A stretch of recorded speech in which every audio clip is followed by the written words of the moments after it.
M ಪ್ರವ್ರಜಂತಮನುಪೇತಮಪೇತಕೃತ್ಯಂ ದ್ವೈಪಾಯನೋ ವಿರಹಕಾತರ ಆಜುಹಾವಾ ಪುತ್ರಾಯಿತಿ ತನ್ಮಯತಯಾ ತರವೋಪಿ ನೇದುಃ ತಂ ಸರ್ವಭೂತಹೃದಯಂ ಮುನಿಮಾನತೋಸ್ಮಿ ಯಸ್ಯಾನುಭಾವಮಖಿಲಶ್ರುತಿಸಾರಮೇಕಂ ಅಧ್ಯಾತ್ಮದೀಪಮತಿತಿತೀರ್ಷತಾಂ ತಮೋಂಧಂ ಸಂಸಾರಿಣಾಂ ಕರುಣಯಾಃ ಪುರಾಣಗುಹ್ಯಂ ತಂ ವ್ಯಾಸಸೂನುಮುಪಯಾಮಿ ಗುರುಂ ಮುನೀನಾಂ ನಾರಾಯಣಂ ನಮಸ್ಕೃತ್ಯ ನರಂ ಚೈವ ನರೋತ್ತಮಂ ದೇವೀಂ ಸರಸ್ವತೀಂ ವ್ಯಾಸಂ ತತೋ ಗ್ರಂಥಮುದೀರಯೇ.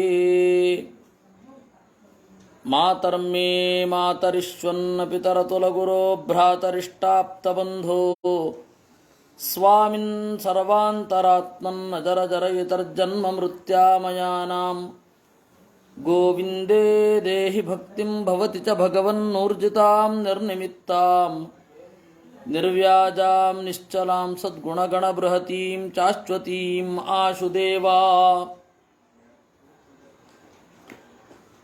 ಈ ಭವಾಟವಿ ವರ್ಣನದ ಸಾರ ಏನು ಅಂದರೆ, ಈ ದೇಹದ ಬಗೆಗೆ ವಿಪರೀತ ಸುಪೀರಿಯರ್ ಕಾಂಪ್ಲೆಕ್ಸ್ ಇಲ್ಲದೆ ಇದು ಭವಾಟವಿಯ ಬಂಧನದಿಂದ ಬಿಡುಗಡೆ ಹೊಂದಲು ಯೋಗ್ಯವಾದ, ಅದರ ತಿಳುವಳಿಕೆ ದಾರಿಯಲ್ಲಿ ಸಾಗುವ ದೇಹ ಅಂತ ಮನುಷ್ಯ ದೇಹದ ಬಗ್ಗೆ ತಿಳ್ಕೊಳ್ಳೋದು ಅಷ್ಟೇ. ವೈರಾಗ್ಯ ಅಂತಂದರೆ ಇನ್ಫೀರಿಯಾರಿಟಿ ಕಾಂಪ್ಲೆಕ್ಸ್ ಯಾವತ್ತೂ ಅಲ್ಲ. ಸಾಮಾನ್ಯ ವೈರಾಗ್ಯ ಹೇಳಿದರೆ ಜಗತ್ತಿನ ಬಗೆಗೆ ವೈರಾಗ್ಯ ಅಂತಂದರೆ ತಮ್ಮನ್ನು ತಾವು ಬೈದುಕೊಳ್ಳೋದು ಅನ್ನೋದೇ ನಾವು ಲೋಕದಲ್ಲಿ ನೋಡ್ತಾ ಇರೋದು. ವಸ್ತುತಃ ಆ ತರಹ ಏನಿಲ್ಲ. ಶಾಸ್ತ್ರದಲ್ಲಿ ನೀವು ನೋಡಿದರೆ ಹಾಗೇನೂ ಇಲ್ಲ. ಭೋಗಗಳನ್ನು ಅನುಭವಿಸಬಾರದು ಅಂತ ಎಲ್ಲೂ ಇಲ್ಲ. ಇನ್ನೂ ಉಲ್ಟಾ ಉಂಟು. ಅನಿಷಿದ್ಧ ಪರಿತ್ಯಾಗಿ ಪಶುರೇವನ ಸಂಚಯ ಅಂತ. ಯಾವುದನ್ನು ಶಾಸ್ತ್ರ ನಿಷೇಧ ಮಾಡಿಲ್ವೋ ಅದನ್ನು ಬಿಡ್ತೇನೆ ಅಂತ ಹೇಳಿದರೆ ಅವನು ಪಶು ಅಂತ. ಯಾವುದು ಶಾಸ್ತ್ರ ವಿಧಾನ ಮಾಡಿದೆಯೋ ನೀವು ಇದನ್ನು ಹೊಂದಬಹುದು ಅಂತ, ಅದನ್ನು ಹೊಂದೋದರಲ್ಲಿ ಯಾವ ತಪ್ಪೂ ಇಲ್ಲ. ಹೀಗಾಗಿ ಈ ವರ್ಣನೆಗಳ ಅಭಿಪ್ರಾಯವನ್ನು ಅರ್ಥ ಮಾಡಿಕೊಂಡು ಮುಂದುವರಿಬೇಕು. ಈ ರೂಪಕ ನಮಗೆ ಏನನ್ನು ಹೇಳ್ತಾ ಇದೆ ಅಂದರೆ, ಯಾವುದೇ ಅತಿಯನ್ನು ನಿಷೇಧ ಮಾಡ್ತಾ ಇದೆ. ಈ ರೂಪಕ ಆದಮೇಲೆ ಮನ್ಯೇ ನರಜನ್ಮ ಅಖಿಲ ಶೋಭನಂ ಅಂತ ಹೇಳ್ತಾನೆ. ಮನ್ಯೇ ನೃಜನ್ಮ ಅಖಿಲ ಶೋಭನಂ ಅಂತ ಎಲ್ಲ ಜನ್ಮಗಳಲ್ಲಿ ಮಿಗಿಲಾದದ್ದು ಮಾನುಷ ಜನ್ಮ ಅಂತ. ಹಾಗೆ ಹೊಗಳೋದು ಯಾಕೆ ಅಂತಂದರೆ, ಈ ಭವಾಟವಿಯಿಂದ ತಪ್ಪಿಸಿಕೊಳ್ಳಲಿಕ್ಕೆ ಪ್ರಯತ್ನ ಆದರೂ ಪಡ್ತಾನೆ. ಉಳಿದ ಕಡೆ ಪ್ರಯತ್ನವೂ ಇಲ್ಲ. ಪಶುಗಳಿಗಾಗಲಿ ಪಕ್ಷಿಗಳಿಗಾಗಲಿ ಇದರ ಬಗ್ಗೆ ಪ್ರಯತ್ನ ಕೂಡ ಇಲ್ಲ. ಮತ್ತಿನ್ನೇನು ಬಿಡುಗಡೆ ಆಗೋದು? ಅದರಿಂದ ಇದನ್ನೆಲ್ಲವನ್ನು ಅರ್ಥ ಮಾಡಿಕೊಂಡು ಸಮಸ್ಥಿತಿಯಲ್ಲಿ ನಿಲ್ಲಬೇಕು. ಆತ್ಮಹೀನತೆ, ಆತ್ಮವೃದ್ಧಿ ಎರಡನ್ನೂ ಕೂಡ ಕಳೆದುಕೊಳ್ಳಬೇಕು. ಇವತ್ತಿನ ಭಾಷೆಯಲ್ಲಿ ಹೇಳೋದಾದರೆ ಸುಪೀರಿಯಾರಿಟಿ ಕಾಂಪ್ಲೆಕ್ಸು ಇರಬಾರದು, ಇನ್ಫೀರಿಯಾರಿಟಿ ಕಾಂಪ್ಲೆಕ್ಸು ಇರಬಾರದು. ಸಮಸ್ಥಿತಿಯಲ್ಲಿ ಇದ್ದು ಮುನ್ನುಗ್ಗುತ್ತಾ ಇರಬೇಕು. ಇದು ಬೇಕಾದದ್ದು. ಹಾಗಾದರೆ ಹೇಳ್ತೇವಲ್ಲ ಮತ್ತೆ, ಪಾಪೋಹಂ ಪಾಪಕರ್ಮಾಹಂ ಪಾಪಾತ್ಮ ಪಾಪಸಂಭವ ತ್ರಾಹಿ ಮಾಂ ಕೃಪಯಾ ಕೃಷ್ಣ ಶರಣಾಗತ ವತ್ಸಲ ಅಂತ ಹೇಳ್ತೇವಲ್ಲ. ಹೌದು ಹೇಳ್ತೇವೆ. ಅದು ಕೂಡ ಸುಪೀರಿಯಾರಿಟಿ ಕಾಂಪ್ಲೆಕ್ಸ್ ನಿವಾರಣೆ ಆಗಲಿಕ್ಕಿರೋದೇ ವಿನಃ ಇನ್ಫೀರಿಯಾರಿಟಿ ಕಾಂಪ್ಲೆಕ್ಸ್ ತಂದುಕೊಳ್ಳಿಕ್ಕಲ್ಲ. ಅದರಿಂದಾಗಿ ಇಷ್ಟು ಜನ ಎಲ್ಲ ಆ ಸ್ಪಿರಿಟ್ ಕರೆಕ್ಟಾಗಿ ಅರ್ಥ ಆಗಿದೆ. ಇಷ್ಟು ಜನ ಹೇಳುವವರು ಕೂಡ ಯಾವತ್ತೂ ಆತ್ಮಹತ್ಯೆಗೆ ಯೋಚನೆ ಮಾಡಿಲ್ಲ. ಪಾಪೋಹಂ ಪಾಪಕರ್ಮಾಹಂ ಪಾಪಾತ್ಮ ಅಂತ ಪ್ರತಿ ದಿವಸ ಹೇಳುವ ಯಾವ ವೈದಿಕನೂ ಕೂಡ ಆತ್ಮಹತ್ಯೆಗೆ ಯೋಚನೆ ಮಾಡಿಲ್ಲ. ಅಂದರೆ ತೀರಾ ಸಮಸ್ಯೆ ಇದ್ದರೆ ಆತ್ಮಹತ್ಯೆ ಮಾಡ್ಕೋಬೋದು, ಅವರು ಅದಲ್ಲ. ತೀರಾ ಏನೋ ಸಮಸ್ಯೆ ಆಗಿ ಆತ್ಮಹತ್ಯೆ, ಪ್ರಾಣೋಪಾಸಕರೂ ಕೂಡ ಆತ್ಮಹತ್ಯೆ ಮಾಡಿಕೊಂಡದ್ದನ್ನು ನಾವು ನೋಡ್ತೇವೆ. ಆದರೆ ಯಾವ ತೊಂದರೆಯೂ ಇಲ್ಲದೆ ದಿವಸ ಈ ಶ್ಲೋಕ ಹೇಳುವವನು ಆತ್ಮಹತ್ಯೆ ಮಾಡಿಕೊಂಡಿಲ್ಲ. ಅದರಿಂದಾಗಿ ಇದರೆಲ್ಲದರ ಹಿನ್ನೆಲೆಯನ್ನು ಸರಿಯಾಗಿ ಯೋಚನೆ ಮಾಡಬೇಕು ವಿನಃ ಅವಿಚಾರಿತವಾಗಿ ಮುನ್ನೋಗೋದು ಎಲ್ಲ ಕಾಲಕ್ಕೂ ಅಪಾಯಕರ, ಎಲ್ಲ ಕ್ಷೇತ್ರದಲ್ಲಿಯೂ ಅಪಾಯಕರ. ಅವಿಚಾರಿತವಾಗಿ ಮುನ್ನುಗ್ಗಬಹುದಾದದ್ದು ಅದು ವಿಶೇಷತಃ ಅಧ್ಯಾತ್ಮ ಕ್ಷೇತ್ರದಲ್ಲಿ. ಅದು ಒಂದು ಸರಿ ಇತ್ತು ಅಂದರೆ ಅವರೆಲ್ಲ ರಕ್ಷಣೆ ಮಾಡ್ತಾರೆ. ದೇವತೆಗಳು, ತತ್ವಾಭಿಮಾನಿ ದೇವತೆಗಳೆಲ್ಲ ಅವ್ರು ನೋಡ್ಕೋತಾರೆ. ಯಾಕೆಂದರೆ ನಮಗಿಂತ ಅವರು ಬುದ್ಧಿವಂತರು, ಇವನಿಗೇನು ಬೇಕು ಅಂತ ಹೇಳಿ ನಮಗಿಂತ ಚೆನ್ನಾಗಿ ಅವನಿಗೆ ಗೊತ್ತು. ಅದರಿಂದಾಗಿ ಅವ್ರಿಗೆ ಬಿಡೋದು ಒಳ್ಳೆಯದು. ನಾವೇನು ಮಾಡಬೇಕು ಅಂತ ಇದ್ದೇವೆ ಅನ್ನೋದು, ನಾವೆಲ್ಲ ಏನೇನೋ ಪ್ಲ್ಯಾನ್ ಮಾಡ್ಕೊಂಡಿರ್ತೀವಿ, ಅದೆಲ್ಲ ಉಲ್ಟಾಗೋಗುತ್ತೆ. ಹೀಗಾಗಿ ಜೀವನದಲ್ಲಿ ಈ ಭವಾಟವಿ ವರ್ಣನದ ಅಗತ್ಯ ಏನು, ಭವಾಟವಿ ವರ್ಣನದ ಚಿಂತನೆ ಯಾಕೆ ಬಂತು ಅಂತ ಹೇಳಿದರೆ ಈ ಹಿನ್ನೆಲೆಯಲ್ಲಿ ಈ ಭವಾಟವಿ ವರ್ಣನ ಬಹಳ ರೂಪಕವಾಗಿ ಹೇಳಿದ್ರು. ವ್ಯಾಪಾರಿಗಳ ಸಾಲಿನಿಂದ ತಪ್ಪಿಸಿಕೊಂಡವ ಒಬ್ಬ, ನಾನಾ ಬಣ್ಣಗಳನ್ನು ಅನುಭವಿಸಿ, ಮತ್ತೆ 3 ತರಹದವರು ಇರ್ತಾರೆ. ಅದರಲ್ಲಿ ಒಬ್ಬರು ಯಾವುದೋ ವಿಪತ್ತಿಗೆ ಸಿಲುಕಿ ಸಾಯ್ತಾರೆ, ಒಬ್ಬರು ಅಲ್ಲಿಯೇ ಇರ್ತಾರೆ, ಇನ್ನೊಬ್ಬರು ತಿರುಗಾಡ್ತಾನೇ ಇರ್ತಾರೆ. ಇನ್ನೇನು ಬಿಡುಗಡೆಯ ದಾರಿ ಬರುತ್ತೆ, ಅಲ್ಲಿಗೆ ಹೋಗಲ್ಲ, ಅದು ಬಿಡುಗಡೆ ಅಂತ ಅನ್ಸಲ್ಲ, ಮತ್ತೆ ವಾಪಸ್ಸು ಬಂದು ಆಟವಿಯಲ್ಲೇ ತಿರುಗುತ್ತಾ ಇರ್ತಾರೆ. ಇನ್ನು ಕೆಲವೊಬ್ಬರು ಬಿಡುಗಡೆಯ ದಾರಿ ನೋಡಿದ ಕೂಡಲೇ ಅಲ್ಲಿಂದ ಬಂದು ಸಾರ್ಥವನ್ನು ಮತ್ತು ವ್ಯಾಪಾರಿಗಳ ಗುಂಪನ್ನು ಸೇರ್ಕೋತಾರೆ. ಈ ಎಲ್ಲ ರೂಪಕಗಳು ನಿಮಗೆ ಸಹಜವಾಗಿ ಅರ್ಥ ಆಗಿರುತ್ತೆ. ಇಷ್ಟು ದಿವಸ ಶಾಸ್ತ್ರ ಶ್ರವಣ ಮಾಡಿದ ಒಂದು ಸಂಸ್ಕಾರದಿಂದ ಈ ಎಲ್ಲ ರೂಪಕಗಳು ನಿಮಗೆ ಅರ್ಥ ಆಗಿರುತ್ತೆ. ಆದರೆ ಇದರಲ್ಲಿ ಇನ್ನೂ ಸ್ಪಷ್ಟತೆ ಬೇಕು. ಅದಕ್ಕಾಗಿ ಪರೀಕ್ಷಿತ್ ರಾಜ ಶುಕಾಚಾರ್ಯರನ್ನು ಕೇಳಿದ, ಈ ರೂಪಕ ನಮಗೆ ಅರ್ಥ ಆಗಲಿಲ್ಲ, ಇನ್ನೂ ಬಿಡಿಸಿ ಹೇಳಿ. ಅದನ್ನು ಬಿಡಿಸ್ತಾ ಇದ್ದಾರೆ. ಸಹೋ ವಾಚ ಸಯೇಷ ದೇಹಾತ್ಮಮಾನಿನಾಂ ತತ್ವಾದಿಗುಣ ವಿಚೇತ ವಿಕಲ್ಪಿತ ಕುಶಲಾಕುಶಲ ತಮಾಹಾರ ವಿನಿರ್ಮಿತ ವಿವಿಧ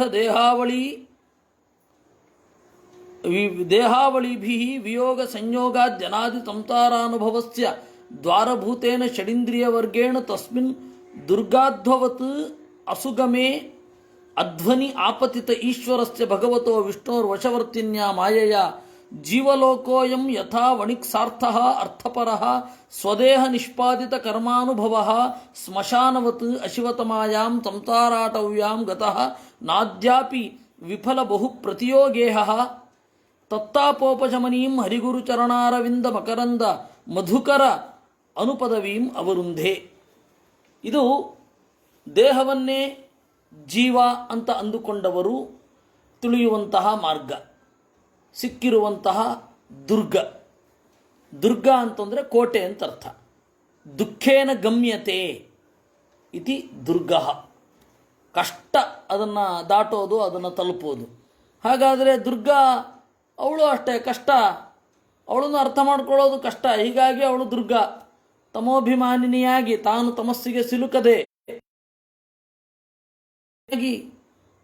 ಸಿಲುಕದೆ ಜಗತ್ತಿನ ಕಜ್ಜವನ್ನು ನಡೆಸುವವಳು, ತಾಮಸರನ್ನು ಕೆಟ್ಟ ಕಡೆಗೆ ಸರಿಸುವವಳು. ಹೀಗಾಗಿ ಅವಳು ದುರ್ಗ. ದುಃಖೇನ ಗಮ್ಯತೆ, ಅವಳನ್ನು ಅರ್ಥ ಮಾಡಿಕೊಳ್ಳೋದು ಕಷ್ಟ. ಹೀಗಾಗಿ ದುರ್ಗ ಅಂತ ಹೇಳಿದ್ರೆ ಹಾಗೆ. ಅವಳು ಸತ್ವಾದಿಗುಣ ವಿಚೇತ ವಿಕಲ್ಪಿತ ಕುಶಲಾಕುಶಲ ಸಮಾಹಾರ ವಿನಿರ್ಮಿತ ವಿವಿಧ ದೇಹಾವಳಿಭಿ. ಅವನೇನು ಮಾಡ್ತಾನೆ, ಸತ್ವ, ರಜಸ್ಸು, ತಮಸ್ಸು ಇತ್ಯಾದಿ ಗುಣಗಳಿಂದ ಇದು ಕುಶಲ, ಇದು ಕುಶಲ ಅಲ್ಲ, ಈ ತರಹದ ಸತ್ವಗುಣದಿಂದ ಬರತಕ್ಕಂತಹ ಸಮಸ್ಯೆಗಳು, ಒಂದು ಒಳ್ಳೆಯದಲ್ಲ ನಮಗೆ, ಒಂದು ಒಳ್ಳೆಯದು. ಸತ್ವಗುಣದ ಅನೇಕ ಒಳಿತುಗಳಿದೆ, ಆದರೆ ಕಾರುಣ್ಯ ಮೊದಲಾದವುಗಳೆಲ್ಲ ಇದ್ದು ನಮ್ಮನ್ನು ಬಂಧಿಸುವ ಪ್ರಕ್ರಿಯೆಯೂ ಇದೆ. ವಿಶೇಷತಃ ಇವನು ಅದನ್ನು ಹೇಳ್ತಾನೆ ಜಡಭರತ. ಕಾರಣ ಏನು ಅಂದರೆ ಸತ್ವಗುಣದ ಪರಿಣಾಮ ಆಗಿರುವ ಆ ಕಾರುಣ್ಯದಿಂದ ಸಿಕ್ಕಿಬಿದ್ದವ ಅವನು ಸಂಸಾರದಲ್ಲಿ. ಹೀಗಾಗಿ ಕುಶಲಾಕುಶಲ ಸಮಾಹಾರ, ಒಳಿತು ಮತ್ತು ಕೆಡಕುಗಳ ಸಮಾಹಾರ ಒಟ್ಟೈಕೆಯಿಂದ ವಿನಿರ್ಮಿತ ಬಂದಿರುವ ವಿವಿಧ ದೇಹಾವಳಿಭಿ, ಥರಥರದ ದೇಹಗಳ ಸಂಯೋಗ ವಿಯೋಗಗಳ ಅನುಭವವನ್ನು ಹೊಂದುತ್ತಾನೆ. ಬೇರೆ ಬೇರೆಯವ್ರ ಜೊತೆಗೆ ಸೇರ್ತಾನೆ, ಬೇರೆ ಬೇರೆಯವರಿಂದ ದೂರ ಆಗ್ತಾನೆ. ಹೀಗೆ ಬೇರೆ ಬೇರೆ ದೇಹಗಳೆಂಬ ದಾರಿಯನ್ನು ಬಳಸಿಕೊಂಡು ಸಾಧನೆ ಮಾಡಿಕೊಂಡು ಹೋಗ್ತಾನೆ. ಇದಕ್ಕೆ ಕಾರಣ ಏನು? ಈ ಅನುಭವಕ್ಕೆ ಕಾರಣ ಷಡಿಂದ್ರಿಯ ವರ್ಗೇಣ, 6 ಇಂದ್ರಿಯಗಳ ಒಂದು ಸಮೂಹ, ಷಡಿಂದ್ರಿಯ ವರ್ಗ. ಅವನೇನು ಮಾಡ್ತಾನೆ, ಈ ಇಂದ್ರಿಯಗಳಿಂದಲೇ ಅತ್ಯಂತ ಕಠಿಣವಾದ ದಾರಿ, ಅಸುಗಮೇ ಅಧ್ವನಿ ಆಪತಿತಃ, ದುರ್ಗಮವಾದ ದಾರಿಯಲ್ಲಿ ಬಿದ್ದು ಪರಮಾತ್ಮನ ವಶವರ್ತಿಯಾದ ಮಾಯೆಯಿಂದ ಈ ಜೀವಲೋಕ ಕಂಗೆಡತ್ತೆ. ಮಾಯಾ ಅಂತಂದರೆ ತನ್ನನ್ನು ಮುಚ್ಚಿಕೊಳ್ಳುವ ಶಕ್ತಿ. ನಮ್ಮನ್ನು ನಾವು ಮುಚ್ಕೊಳ್ತೇವೆ ಅಂದ್ರೆ ಆಗಲ್ಲ. ನಮ್ಮನ್ನು ಬೇರೆಯವರು ಯಾರೋ ಎಕ್ಸ್ಪೋಸ್ ಮಾಡಬಹುದು. ಎಷ್ಟೇ ಗುಟ್ಟಾಗಿರತಕ್ಕಂತಹ ಭಾವನೆಗಳನ್ನು ಹೊರಗಡೆ ತೆಗಿಬಹುದು. ಆದರೆ ದೇವರು ನಾನು ಗುಟ್ಟಾಗಿರಬೇಕು ಅಂತ ಬಯಸಿದರೆ ಯಾವ ಕಾರಣಕ್ಕೂ ಅವನನ್ನು ಎಕ್ಸ್ಪೋಸ್ ಮಾಡಲಿಕ್ಕೆ ಆಗುವಲ್ಲ. ಅದಕ್ಕಾಗಿ ಹೇಳಿದರು ಜೀವಲೋಕೋಯಂ, ಅವನು ತನ್ನನ್ನು ಮುಚ್ಚಿಕೊಂಡಿದ್ದಾನೆ. ಸ್ವದೇಹ ನಿಷ್ಪಾದಿತ ಕರ್ಮಾನುಭವ, ಜೀವರು ತಮ್ಮ ದೇಹದಲ್ಲಿ ಮಾಡಿದ ಕರ್ಮಗಳ ಫಲವನ್ನು ಉಣ್ಣುತ್ತಾ, ಅದು ಒಳ್ಳೆಯದಾಗಲಿ ಕೆಟ್ಟದಾಗಲಿ ಉಣ್ಣುತ್ತಾ ಅವನ ಕಡೆಗೆ ಹೋಗಬೇಕು. ಶ್ಮಶಾನವತ್ ಮಸಣದಂತೆ ಅಶಿವತಮಾಯಾಮ್, ಅತ್ಯಂತ ಅಮಂಗಳವಾದ ಸಂಸಾರವೆಂಬ ಅಟವಿಯಲ್ಲಿ ಇದ್ದು ಇವತ್ತಿಗೂ ಕೂಡ ದಾರಿಯನ್ನು ಹೊಂದಿಲ್ಲ. ದೇವರ ಗುರುಗಳ ಚರಣಾರವಿಂದ ಮಧುಕರ ಅನುಪದವೀಂ ಅವರುಂಧೆ, ದೇವರ ಅಡಿಗಳನ್ನು ಇವತ್ತಿಗೂ ಆಶ್ರಯಿಸಿಲ್ಲ. ಇದು ಇಡೀ ಭವಾಟವಿಯ ಸಾರ, ಭವಾಟವಿ ವರ್ಣನದ ರೂಪಕದ ಸಾರ. ಇದರಲ್ಲಿ ಮತ್ತೆ ಅದನ್ನು ಬಿಡಿಸ್ತಾ ಇದ್ದಾರೆ. ಹೀಗೆ ಸಂಕ್ಷಿಪ್ತವಾಗಿ ಮಾಡಿ ಮತ್ತೆ ಅದನ್ನು ಬಿಡಿಸ್ತಾ ಇದ್ದಾರೆ. ಯಸ್ಯಾಮುಹವ ಏತೆ ಷಡಿಂದ್ರಿಯ ನಾಮಾನಃ ಕರ್ಮಣ ದಸ್ಯವ ಇವತೇ. 6 ಜನ ದರೋಡೆಕೋರರು ಇವನನ್ನು ಮುತ್ತುತ್ತಾ ಇದ್ರು, ದೋಚುತ್ತಾ ಇದ್ರು ಅಂತ ಬರುತ್ತಲ್ಲ, ಅದು 6 ಇಂದ್ರಿಯಗಳು. ತದ್ಯಥಾ ಪುರುಷಸ್ಯ ಧನಂ ಯತ್ಕಿಂಚಿತ್ ಸಾಕ್ಷಾತ್ ಧರ್ಮೋಪೈಕಂ ಬಹುಕೃಚ್ಛ್ರಾದಿಗತಂ ಯತ್ ಪರಮ ಪುರುಷಾರಾಧನ ಲಕ್ಷಣಂ ಸಾಂಪ್ರದಾಯಿಕವತ್ ಉದಾಹರಂತಿ ತದ್ಧರ್ಮ್ಯಂ ಧನಂ ದರ್ಶನ ಸ್ಪರ್ಶನ ಶ್ರವಣ ಆಸ್ವಾದನ ಅವಘ್ರಾಣ ಸಂಕಲ್ಪ ಸಮವಾಯೇನ ಗೃಹೇ ಗ್ರಾಮ್ಯೋಪಭೋಗೇನ ಕುನಾಥಸ್ಯ ಯಥಾ ಸಾರ್ಥಸ್ಯ ತಥಾ ಅಜಿತಾತ್ಮನಃ ವಿಲುಂಪಂತಿ. ಒಬ್ಬ ವಿಪರೀತ ಕಷ್ಟಪಟ್ಟು ಪುಣ್ಯವನ್ನು ಸಂಪಾದನೆ ಮಾಡಿರ್ತಾನೆ. ಪುಣ್ಯವನ್ನು ಸಂಪಾದನೆ ಮಾಡಿ ಆ ಧರ್ಮವೆಂಬ ಹಣವನ್ನು ದೇವರ ದರ್ಶನಕ್ಕಾಗಿ ಬಳಸಬೇಕು ಅಂತ ಇರುತ್ತೆ. ಆದರೆ ಇಂದ್ರಿಯಗಳ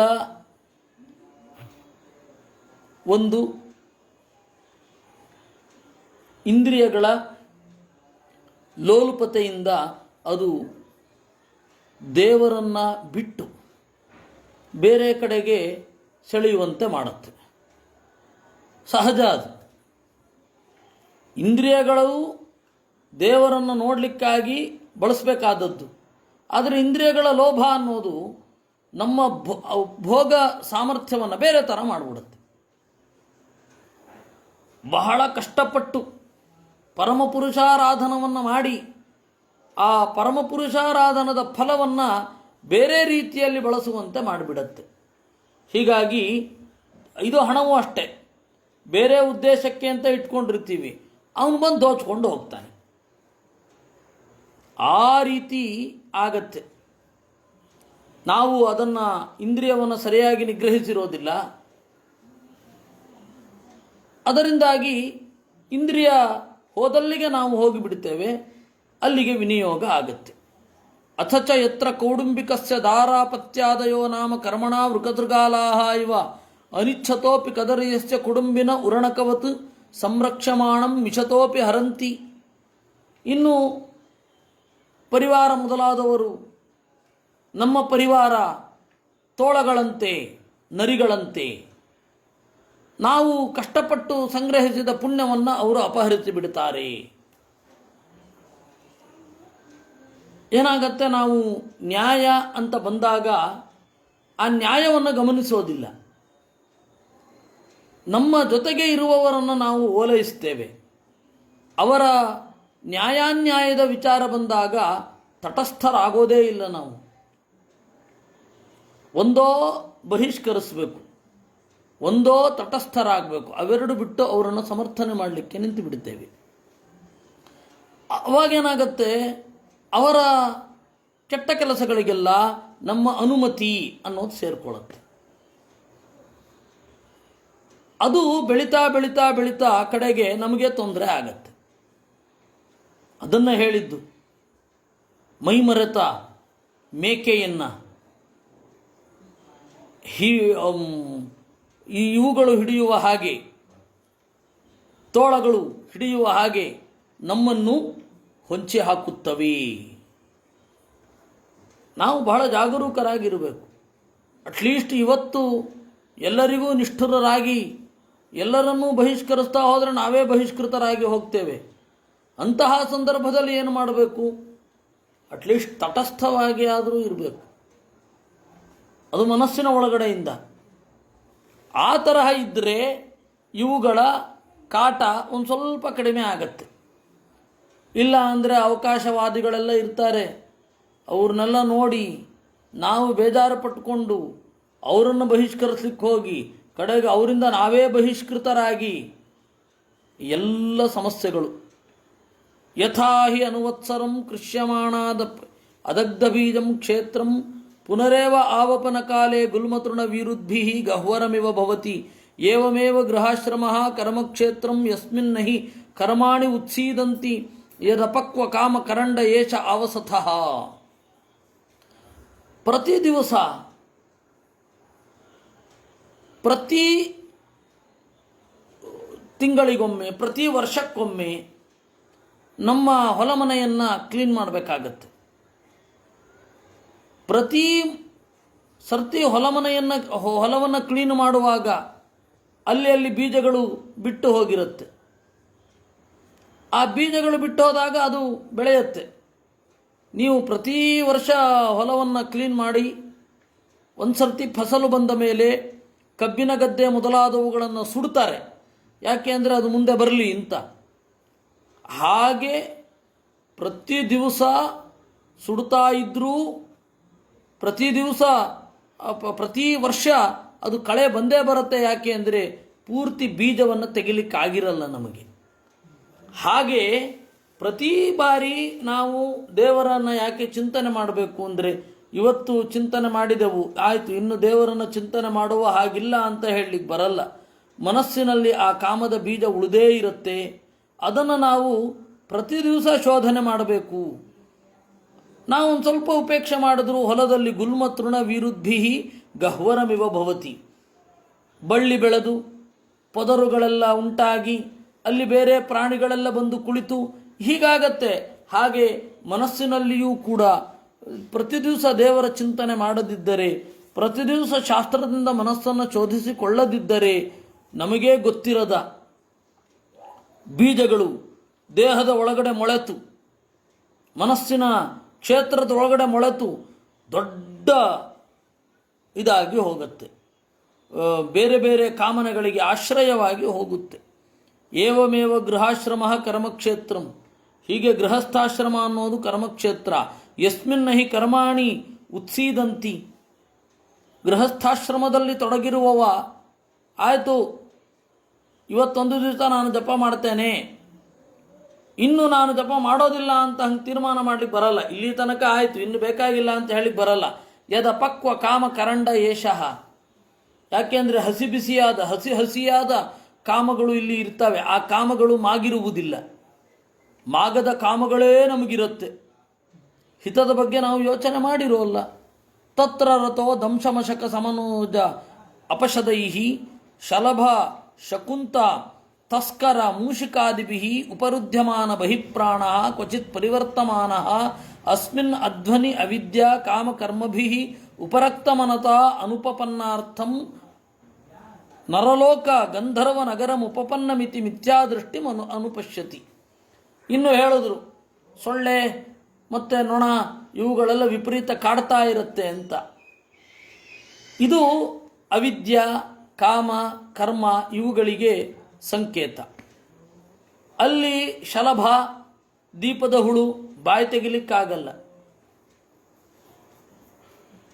ರಾತ್ರಿ ನಾವು ವೇಗವಾಗಿ ಒಂದು ಕಡೆಯಿಂದ ಇನ್ನೊಂದು ಕಡೆಗೆ ದ್ವಿಚಕ್ರ ವಾಹನದಲ್ಲಿ ಟೂ ವೀಲರಲ್ಲಿ ಹೋಗಬೇಕಾದ್ರೆ ಗೊತ್ತಾಗತ್ತೆ, ಬಾಯಿ ತೆಗಿಲಿಕ್ಕಾಗಲ್ಲ. ಅದು ಹೋದರೆ ದೊಡ್ಡ ಹಿಂಸೆ. ಅದು ವೇಗವಾಗಿ ಹುಳು ಹೋಯಿತು ಅಂತಂದರೆ ಆ ತರಹದ ಅನೇಕ ಪ್ರಾಣಿಗಳಿರ್ತವೆ. ಅವುಗಳು ಕೆಟ್ಟದಾಗಿ ಕಾಡ್ತವೆ. ಆಮೇಲೆ ಶಕುಂತ ಪಕ್ಷಿ, ತಸ್ಕರ ಕಳ್ಳ, ಮೂಷಿಕ ಇಲಿ ಇವುಗಳೆಲ್ಲ ಎಲ್ಲವನ್ನ ಕಾಡುತ್ತೆ. ಮನಸ್ಸಿನ ಒಳಗಡೆ ಈ ಥರದ್ದು ಎಷ್ಟಿರುತ್ತೋ ಕಾಡ್ಲಿಕ್ಕೆ ಶುರು ಆಗುತ್ತೆ. ಅವನೇನು ಮಾಡ್ತಾನೆ, ನರಲೋಕ ಗಂಧರ್ವ ನಗರಂ ಉಪಪನ್ನ ಮಿತಿ ಮಿಥ್ಯಾದೃಷ್ಟಿರ್ ಅನುಪಶ್ಯತಿ. ಯಾವುದೋ ಒಂದನ್ನು ನೋಡ್ತಾನೆ, ಆ ಟಾರ್ಗೆಟ್ಟು ಇದು ಚಂದ,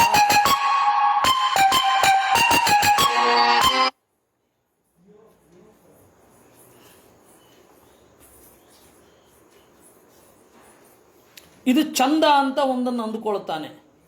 ಈ ಟಾರ್ಗೆಟ್ ಅಚೀವ್ ಆದರೆ ಸುಖ ಅಂತ. ಆದರೆ ಅದು ಗಂಧರ್ವ ನಗರಾಕಾರಂ. ಅಲ್ಲಿಗೆ ಹೋದ್ಮೇಲೆ ಮತ್ತೆ ಅದರ ಕಷ್ಟಗಳು ಗೊತ್ತಾಗತ್ತೆ.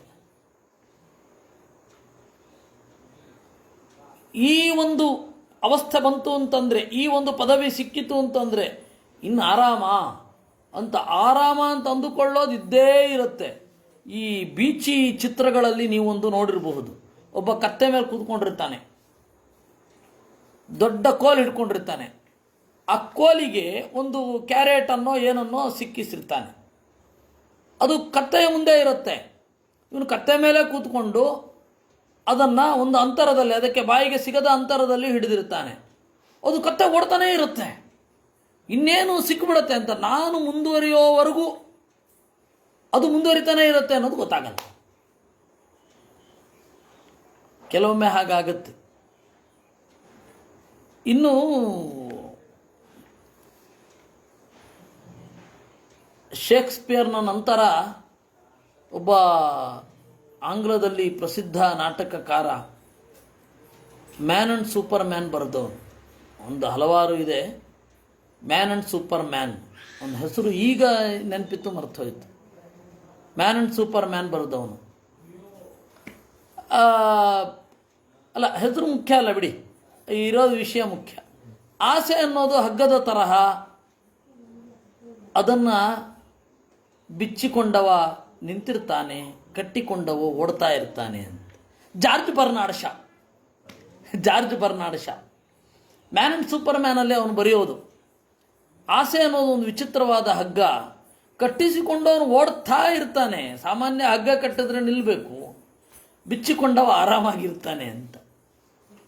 ಹಾಗೆ ಇದು ಯಾವುದೋ ಒಂದು ಟಾರ್ಗೆಟ್ ಅಚೀವ್ ಆದರೆ ಮುಗೀತು, ಆಮೇಲೆ ಇನ್ನೆಲ್ಲ ಸುಖ. ಆ ಟಾರ್ಗೆಟ್ಗೆ ಹೋದ್ಮೇಲೆ ಮತ್ತಿನ್ನಷ್ಟು ಟಾರ್ಗೆಟ್ ಇರುತ್ತೆ, ಮತ್ತಿನ್ನಷ್ಟು ಅನೇಕ ಸಮಸ್ಯೆಗಳಿರುತ್ತೆ. ಅದಕ್ಕೆ ಹೇಳ್ತಾರೆ ಗಂಧರ್ವ ನಗರಂ ಉಪಪನ್ನ ಮಿತಿ. ಅದು ಗಂಧರ್ವ ನಗರ ಅಂತ ಅಂದ್ಕೊಂಡಿರ್ತಾನೆ, ಆದರೆ ಗಂಧರ್ವ ನಗರ ಆಗಿರೋಲ್ಲ. ಸಂಸ್ಕೃತದಲ್ಲಿ ಗಂಧರ್ವ ನಗರ ಅನ್ನೋದಕ್ಕೆ ಎರಡು ಅರ್ಥ ಇದೆ. ಸೊಗಸಾದ ಸೊಫೆಸ್ಟಿಕೇಟೆಡ್ ಮನೆ, ಅದನ್ನು ಗಂಧರ್ವ ನಗರ ಅಂತ ಕರೀತಾರೆ. ಎಲ್ಲ ಅನುಕೂಲಗಳಿರುತ್ತೆ. ಇನ್ನೊಂದು ಗಂಧರ್ವ ನಗರ ಇದೆ, ಆಕಾಶದಲ್ಲಿ ನಮಗೆ ಮೋಡಗಳ ಆಕಾರ ತೋರುತ್ತೆ. ಈ ಕ್ಷಣ ಇದ್ದದ್ದು ಇನ್ನೊಂದು ಕ್ಷಣ ಇರಲ್ಲ. ಅದೇನೋ ಇರೋ ಹಾಗೆ ತೋರುತ್ತೆ, ಆದರೆ ಇರಲ್ಲ ಅಲ್ಲಿ. ಅದನ್ನು ಗಂಧರ್ವ ನಗರ ಅಂತ ಕರೀತಾರೆ. ನಾವು ಬಯಸುವ ಟಾರ್ಗೆಟ್ ಹಾಗಾಗಿಬಿಡುತ್ತೆ. ಆ ಕ್ಷಣಕ್ಕೆ ಸಂತೋಷ ಇರುತ್ತೆ, ಆಮೇಲೆ ಇರಲ್ಲ. ಕ್ವಚಿಚ್ಚ ಅಶೇಷ ದೋಷ ಸದನಂ ನಿಷದನಂ ಪುರುಷ ವಿಚೇತ ಮುಪೇತ್ಯ ತದ್ವರ್ಣ ಗುಣ ನಿರ್ಜಿತ ಮತಿ ಸುವರ್ಣಂ ಉತ್ಪಾದಿತ್ಸು ಅಗ್ನಿಕಾಮ ಕಾತರ ಇವ ಉಲ್ಮುಖ ಪಿಶಾಚಂ. ಈ ಏನು ಕೊಳ್ಳಿದೆವ್ವ ನೋಡಿದ ಹಾಗೆ ಕೆಲವೊಮ್ಮೆ ಅಲ್ಲಿಗೆ ಹತ್ತಿರ ಹೋದ್ಮೇಲೆ ಅದು ಕೊಳ್ಳಿದೆವ್ವ ಅಂತ ಗೊತ್ತಾಗತ್ತೆ ಅಂತ. ಇದೆಲ್ಲ ಪಿಶಾಚಿಗಳು ಅವಾಗ ಇರ್ತಿದ್ವು, ಈಗ ಇರಲ್ಲ. ಯಾಕೆ ಅಂತಂದರೆ ನಗರೀಕರಣ ಆಗ್ತಾ ಇದ್ದ ಹಾಗೆ ಆ ಪಿಶಾಚಿಗಳು ಓಡುತ್ತೆ. ಇದನ್ನು ಅನೇಕ ತಂತ್ರಗ್ರಂಥಗಳು ಹೇಳ್ತವೆ ಅನ್ನೋದು ವಿಶೇಷ. ಈ ದೇವಿಕಾ ರಾಣಿ ರೋರಿಚ್ ಎಸ್ಟೇಟ್ ಇದೆಯಲ್ಲ, ಅದು ರಷ್ಯನ್ ಮತ್ತು ಇಂಡಿಯನ್ ಗೌರ್ನಮೆಂಟ್ ಅಲಯನ್ಸ್ ಇದ್ದದ್ರಿಂದ ಉಳಿದಿದೆ. ಇಲ್ಲ ಅಂತಂದರೆ ಅದು ರಿಯಲ್ ಎಸ್ಟೇಟ್ ಅವರು ಸ್ವಾಹ ಮಾಡಿಬಿಡ್ತಾ ಇದ್ರು. ಅಲ್ಲಿ ಅನೇಕ ಪಿಶಾಚಗಳ ಆವಾಸ ಸ್ಥಾನ ಇತ್ತು. ಯಾವಾಗ ನಗರಗಳು ಜಾಸ್ತಿ ಆಗ್ತಾ ಇರುತ್ತೆ ಆವಾಗ ಆ ಪಿಶಾಚಿಗಳೆಲ್ಲ ಜಾಗ ಖಾಲಿ ಮಾಡ್ತವೆ ಅಂತ ಒಂದು ಬಹಳ ಕೇಳಿದ್ದೇನೆ, ಬಹಳ ಮಂತ್ರವಾದಿಗಳಿಂದ ಕೇಳಿದ್ದೇನೆ ಇದನ್ನು. ಹೀಗಾಗಿ ಅದು ಎಲ್ಲಿ ಅನುಭವಕ್ಕೆ ಬರುತ್ತೆ ಅಂತಂದರೆ ಬಹಳ ಅಪರೂಪ.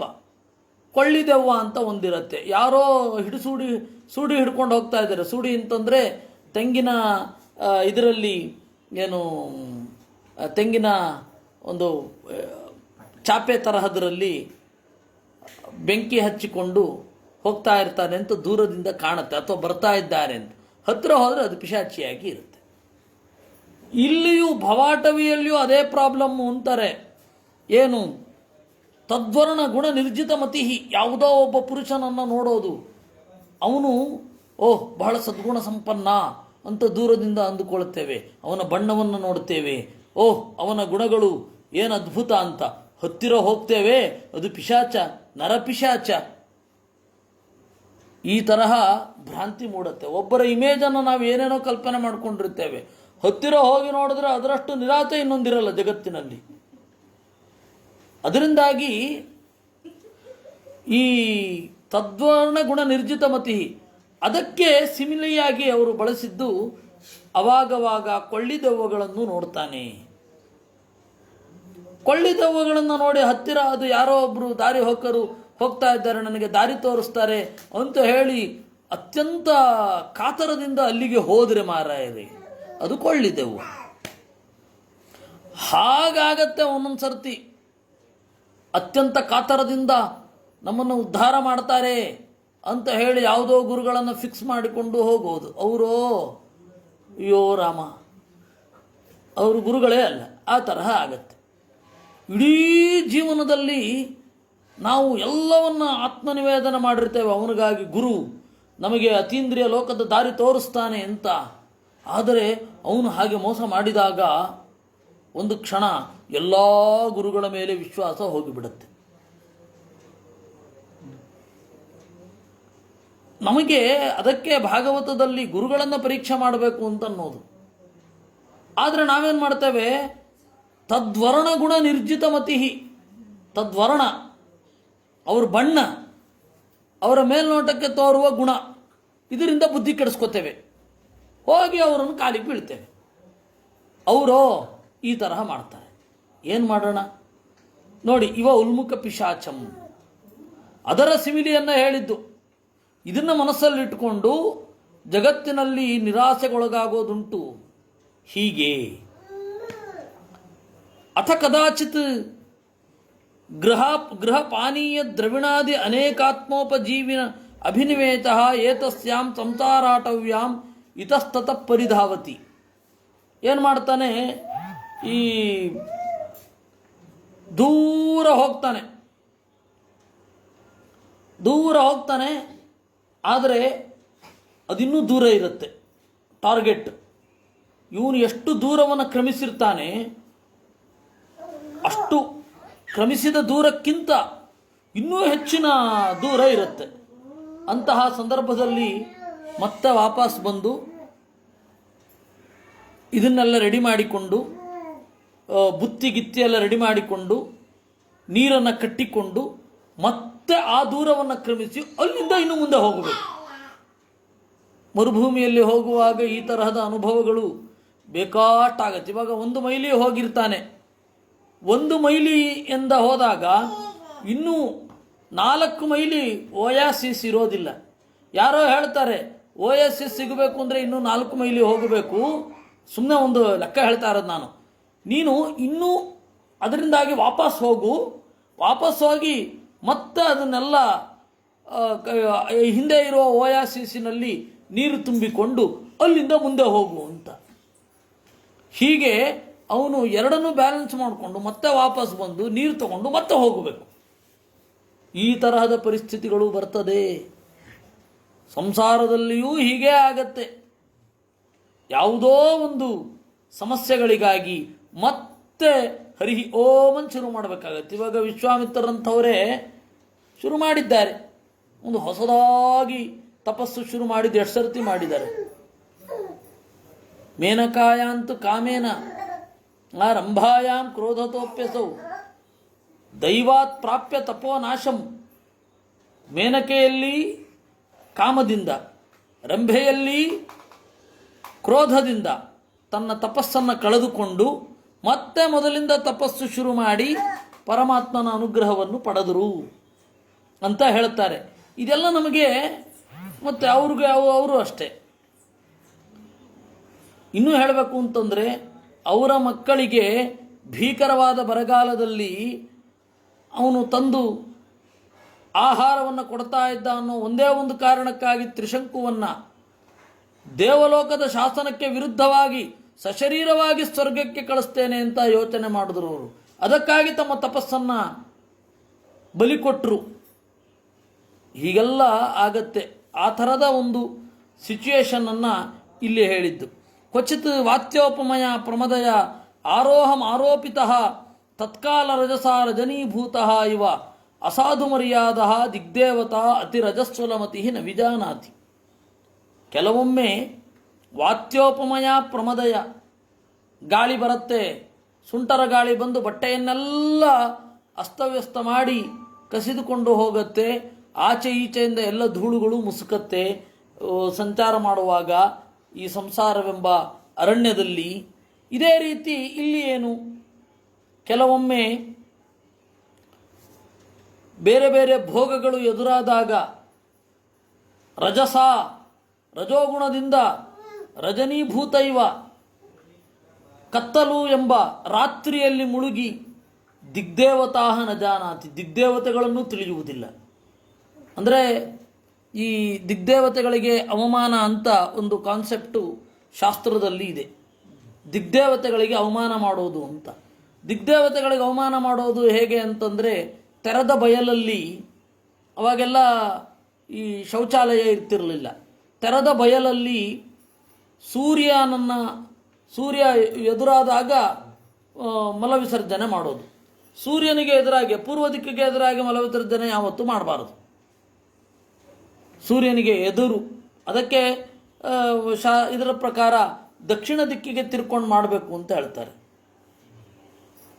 ಅದು ಕ್ರಮ. ಈ ತರಹ ಆ ಕ್ರಮ ಏನು ಮಾಡಿತು, ಇಲ್ಲಿ ಎಲ್ಲ ಈ ವಾಸ್ತು ಹೀಗಿರಬೇಕು ಅಂತ. ವಸ್ತುತಃ ಇಲ್ಲಿ ಛತ್ತೆಲ್ಲ ಮುಚ್ಚಿರುತ್ತೆ. ಆ ಹಳೆಯ ಚಿಂತನೆಗಳೆಲ್ಲ ಹೊಸದಾಗಿ ಯಾವ ರೀತಿ ರೂಪ ಪಡೆದಿದೆ ಅಂತ. ಮನೆಯಲ್ಲಿ ದಕ್ಷಿಣ ದಿಕ್ಕಿಗೆ ಯಾಕೆ ಇರಬೇಕು ಹೀಗೆ. ಆದರೆ ಈ ಮೂಲ ಮನೆಯನ್ನು ಕಟ್ಟೋದು ಈ ರೀತಿ ಮಾಡಿತು. ಅದರಿಂದ ಯಾವುದೋ ಒಂದು ಕಾಮಕ್ಕೆ ಮೋಹಕ್ಕೆ ಒಳಗಾಗಿ ದಿಗ್ದೇವತೆಗಳನ್ನು ಅವಮಾನ ಮಾಡೋದು, ಈ ತರಹ ಇದನ್ನು ನೋಡೋದೇ ಇಲ್ಲ. ದಿಗಂಬರರಾಗಿರಬಾರದು. ಹಾಗಾದರೆ ಅವಧೂತರು ದಿಗಂಬರರಾಗಿರ್ತಾರಲ್ಲ, ನಾವು ದಿಗಂಬರರಾಗಿರಬಾರದು ಅಂತ ಹೇಳಲಿಕ್ಕೇನು ಕಾರಣ ಅಂತಂದರೆ, ನಮಗೆ ಕಾಮ ಇದೆ, ಅವರಿಗೆ ಕಾಮ ಇಲ್ಲ, ಅದರಿಂದಾಗಿ ಅವರು ದಿಗಂಬರರಾಗಿರಬಹುದು. ನಾವು ದಿಗಂಬರರಾಗಲಿಕ್ಕಿಲ್ಲ. ಅದಕ್ಕೆ ಸ್ನಾನ ಇತ್ಯಾದಿಗಳನ್ನು ಬಟ್ಟೆ ಇಟ್ಟುಕೊಂಡೇ ಮಾಡಬೇಕು ಅಂತ ಅನ್ನೋದು ಶಾಸ್ತ್ರದ ಸಂಪ್ರದಾಯ. ಪೂರ್ತಿ ವಸ್ತ್ರಹೀನರಾಗಿ ಸ್ನಾನ ಮಾಡಲಿಕ್ಕಿಲ್ಲ. ಕಾರಣ ಏನು ಅಂದರೆ ಈ ಉದ್ದೇಶದಿಂದ ದಿಗ್ದೇವತೆಗಳಿಗೆ ಅವಮಾನ ಅದು. ಅಂತ. ಅದಕ್ಕೆ ನೀವು ಸದಾಚಾರವನ್ನು ನೋಡಿದಾಗ ಇದನ್ನು ಹಾಕಿಕೊಂಡೇ ಸ್ನಾನ ಮಾಡೋದು, ಬಟ್ಟೆಯನ್ನು ಉಟ್ಟುಕೊಂಡೇ ಸ್ನಾನವನ್ನು ಮಾಡೋದು ವಿಹಿತ. ಕ್ವಚಿತ್ ಉಲ್ಲೂಕ ಝಿಲ್ಲಿ ಸ್ವನವತ್ ಅತಿ ಪರುಚ ರಭಸ ಆಟೋಪಂ ಪ್ರತ್ಯಕ್ಷಂ ಪರೋಕ್ಷಂ ವ ರಿಪುರಾಜಕಲ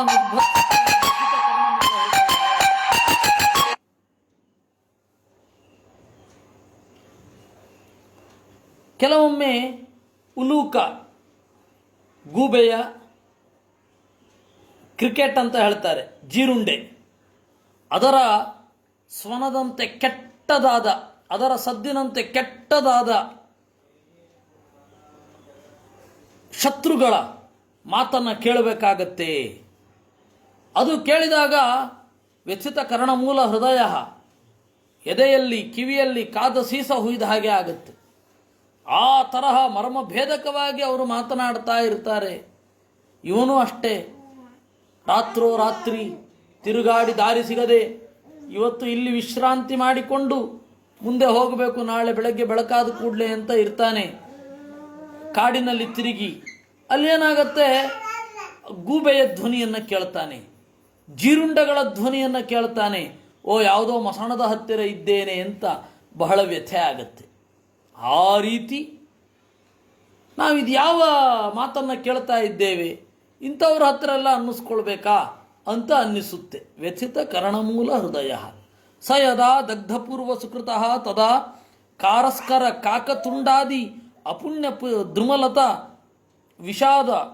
ವಿಷೋದಪಾನ ವತ್ ಉಭಯಾರ್ಥ ಶೂನ್ಯ ದ್ರವಿಣಾನ್ ಜೀವನ್ಮೃತಾನ್ ಸ್ವಯಂ ಜೀವನ ಮ್ರಿಯಮಾಣ ಉಪಧಾವತಿ. ಕೆಲವೊಮ್ಮೆ ಕಾಳ್ಗಿಚ್ಚು ಆಗಿರುತ್ತೆ, ಆಗ ತಾನೇ ಇವನು ಬರೋದಕ್ಕಿಂತ ಸ್ವಲ್ಪ ಮುಂಚೆ ಕಾಳ್ಗಿಚ್ಚು ಹರಡಿರುತ್ತೆ. ಆ ಕಾಳ್ಗಿಚ್ಚು ಎಲ್ಲ ಶಾಂತವಾಗಿರುತ್ತೆ. ಅವಾಗ ಹೋಗ್ತಾನೆ, ಯಾವುದೂ ಇಲ್ಲ. ಇರೋ ಮರಗಳು ಅಂದರೆ ಯಾವುದು, ಬಿಸಿಲು ನೆತ್ತಿ ಸುಡ್ತಾ ಇದೆ. ಮರಗಳು ಯಾವುದು ಅಂತಂದರೆ ತುಂಬೆ ಗಿಡ, ಕಾಕತುಂಡಿ, ಪುಟ್ಟ ಪುಟ್ಟ ಪುಟ್ಟ ಪುಟ್ಟ ಗಿಡಗಳು. ಅದೇನು ನೆರಳು ಕೊಡಲ್ಲ. ಅಲ್ಲಿಗೆ ಹೋಗ್ತಾನೆ. ದೊಡ್ಡ ದೊಡ್ಡ ಮರಗಳೆಲ್ಲ ಸುಟ್ಟೋಗಿರುತ್ತೆ. ಹೀಗಾಗತ್ತೆ ಪರಿಸ್ಥಿತಿ. ಜೀವನದಲ್ಲಿಯೂ ಕೂಡ ಉಭಯಾರ್ಥ ಶೂನ್ಯ ದ್ರವಿಣಾನ್, ಯಾರ್ಯಾರನ್ನೋ ಮೊರೆ ಹೋಗಬೇಕಾಗತ್ತೆ, ಯಾರ್ಯಾರ ಕಾಲೋ ಹಿಡಿಬೇಕಾಗತ್ತೆ. ವಿದ್ಯೆ ಇರದ, ಸರಿಯಾದ ಬುದ್ಧಿ ಇರದ ಮುಟ್ಟಾಳರ ಕಾಲೆಲ್ಲ ಹಿಡಿಬೇಕಾಗತ್ತೆ. ಉಭಯಾರ್ಥ ಶೂನ್ಯ ದ್ರವಿಣಾನ್, ಎರಡೂ ತರಹದ ವಿದ್ಯೆ ಅಂತನ್ನೋ ಪರಲೋಕದ ವಿತ್ತ, ಬಂಗಾರ ಮೊದಲಾದ ಮಾನುಷಲೋಕದ ವಿತ್ತ ಎರಡೂ ಇರದ ವ್ಯಕ್ತಿಗಳನ್ನು ಹಿಡಿಬೇಕಾಗತ್ತೆ. ನೀತಿಯೇ ಇರದವರನ್ನು, ಜೀವನ್ಮೃತಾನ್, ಬದುಕಿದ್ದು ಸತ್ತಂತೆ ಇರ್ತಾರೆ, ಅಂಥವರನ್ನೆಲ್ಲ ನಾವು ಜೀವನದಲ್ಲಿ ಎದುರಿಸಬೇಕಾಗತ್ತೆ. ಕ್ವಚಿತ್ ಸಕೃತ್ ಅವಗತಿ ವಿಷಯ ವೈತಥ್ಯ ಸ್ವಯಂ ವಿಷಯಾಭಿಧ್ಯಾನೇನ ವಿಭ್ರಂಚಿತ ಮತಿ ಅತಏವ ಮರೀಚಿತೋಯ ಪ್ರಾಯಾನ್ ತಾನೇವ ಅಭಿಧಾವತಿ. ಕೆಲವೊಮ್ಮೆ ಇವನಿಗೆ ವಿಪರೀತ ಬಾಯಾರಿಕೆ ಆಗಿರುತ್ತೆ, ನೀರು ಬೇಕು. ಆ ನೀರು ಸಿಗೋಲ್ಲ, ದೂರದಲ್ಲಿ ಮರೀಚಿಕೆಯನ್ನು ನೋಡ್ತಾನೆ, ಓಡಿ ಹೋಗ್ತಾನೆ. ಅಲ್ಲಿ ಯಾರನ್ನ ಸಜ್ಜನರು ಅಂತ ಅಂದುಕೊಂಡಿರ್ತಾನೆ, ಅವರು ಸಜ್ಜನರಾಗಿರೋದೇ ಇಲ್ಲ. ಯಾರು ಮುಖದಿಂದ ಬಹಳ ಚೆನ್ನಾಗಿ ಇರ್ತಾರೆ ಅಂಥವರನ್ನು ಅವರು ಚೆನ್ನಾಗಿರೋದೇ ಇಲ್ಲ, ಅವರು ಅದಕ್ಕೆ ದ್ರೋಹ ಬಗಿತಾ ಇರ್ತಾರೆ. ಹೀಗೆ ಎರಡು ಪ್ರಸಂಗಗಳಿಂದ ಅವರು ನಿರೂಪಣೆ ಮಾಡಿದ್ದು. ಒಂದು ಮರೀಚಿಕ, ಇನ್ನೊಂದು ಶಲಭ ಶಕುಂತ ಅಂತ ಎರಡು ತರಹ ನಿರೂಪಣೆ ಮಾಡಿದ್ದು. ಉಲ್ಮುಖ ಪಿಶಾಚ, ಒಂದು ಕೊಳ್ಳಿದೆವ್ವ, ಅಸಜ್ಜನರು, ದೂರದಿಂದ ನೋಡಿ ಸಜ್ಜನರು ಅಂತ ಅಂದುಕೊಂಡು ಹೋದರೆ ಕೊಳ್ಳಿದೆವ್ವ. ಹಾಗೆ ನಾವು ದೂರದಿಂದ ಸಜ್ಜನರು ಅಂತ ಅಂದುಕೊಂಡು ಹತ್ತಿರ ಹೋಗ್ತೇವೆ, ಅವರು ಪರಮ ದುರ್ಜನರಾಗಿರ್ತಾರೆ ಒಳಗಡೆಯಿಂದ. ಇದು ಒಂದು. ಎರಡನೆಯದ್ದು ಅವರು ಹೇಳಿದ್ದು ನೆರಳಿನ ದೃಷ್ಟಾಂತ. ನಮಗೆ ನೆರಳು ಬೇಕು ಅಂತ ಹೇಳಿ ಓಡ್ತೇವೆ, ಅಲ್ಲಿ ನೆರಳಿರಲ್ಲ.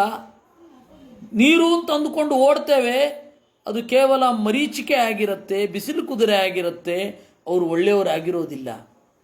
ಎರಡು ರೀತಿಯಿಂದ ನಾವು ಯಾವ ರೀತಿ ಮೋಸ ಹೋಗ್ತೇವೆ ಅನ್ನೋದ್ರ ಬಗ್ಗೆ. ಮೋಸ ಹೋದಾಗ ನಮಗೆ ಸಿಟ್ಟು ಬರೋದು ನಮ್ಮನ್ನು ದಡ್ಡನನ್ನಾಗಿ ಮಾಡಿದನಲ್ಲ ಅಂತ. ಮೋಸ ಹೋಗೋದು ಶಾಸ್ತ್ರಕ್ಕೆ ವಿರುದ್ಧ ಏನಲ್ಲ, ಮೋಸ ಮಾಡಬಾರದಷ್ಟೆ. ಸ್ವಾಮಿಗಳೊಬ್ಬರು ಹಾಗೆ ಸಂಕಲ್ಪ ಮಾಡಿ ಮೋಸ ಹೋಗೋದನ್ನೇ ಅವರು ಕಾಯಕ ಮಾಡ್ಕೊಂಡ್ಬಿಟ್ಟಿದ್ದಾರೆ. ಹಾಗಲ್ಲ, ಮೋಸ ಮಾಡೋದು ತಪ್ಪೇ ವಿನಃ ಮೋಸ ಹೋಗೋದಲ್ಲ. ಯಾರ್ಯಾರೋ ಬಂದು ಮೋಸ ಮಾಡಿದ್ರೆ ನಾನೇನು ಮಾಡಲಿ ಅಂತ. ಆದರೆ ಆಗ ಮೋಸ ಹೋಗಬಾರದು ವಸ್ತುತಃ. ಇರಲಿ ಅದು. ಆದರೆ ಒಂದೇನು ಅಂತ ಹೇಳಿದ್ರೆ, ನಾವು ಹೋಗಿರುವ ಮೋಸಕ್ಕೆ ಯಾಕೆ ಮೋಸಗಾರರ ಮೇಲೆ ಸಿಟ್ಟು ಬರುತ್ತೆ ಅಂದರೆ, ನಮಗೆ ಹಣದಿಂದ ಮೋಸ ಮಾಡಿದ್ರು, ನಮಗೆ ಕರ್ಮದಿಂದ ಮೋಸ ಮಾಡಿದ್ರು, ವಿದ್ಯೆಯನ್ನು ಹೇಳಿಕೊಡದೆ ಮೋಸ ಮಾಡಿದ್ರು ಅನ್ನೋದಕ್ಕಿಂತ ನಮ್ಮನ್ನು ದಡ್ರನ್ನಾಗಿ ಮಾಡಿದಾರಲ್ಲ ಅಂತ ಸಿಟ್ಟು. ಬೇರೆ ಅಲ್ಲ, ಅಲ್ಲಿ ಇರೋದು ನನ್ನನ್ನು ನಾನು ಏನೋ ಅಂತ ಅಂದುಕೊಂಡಿದ್ದೆ, ಆದರೆ ನಾನು ದಡ್ಡ ಅಂತ ಹೇಳಿ ನನಗೆ ಕನ್ವಿನ್ಸ್ ಮಾಡಿಸಿದ್ರಲ್ಲ ಅಂತ ಪಾಪ ಸಿಟ್ಟು. ನಿಮ್ಗೆ ಗೊತ್ತೇ ಆಗಲಿಲ್ಲ ಇಲ್ಲಿ ತನಕ ಅವ್ರು ಹೀಗೆ ಅಂತ ಅನ್ನೋದೇ ಅಲ್ವಾ. ಏಕದಾತು ಅಸತ್ ಪ್ರಸಂಗ ನಿಕೃತಮತಿ ವ್ಯುಧಸ್ರೋತ ಸ್ಖಲನವತು ಉಭಯತೋಪಿ ದುಃಖದಂ ಪಾಷಂಡಂ ಅಭಿಧಾವತಿ.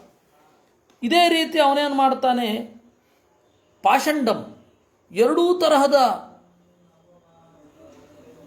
ಪ್ರಯೋಜನವಿಲ್ಲದ ಪಾಷಂಡ ದರ್ಶನವನ್ನು ಆಚರಿಸ್ತಾನೆ.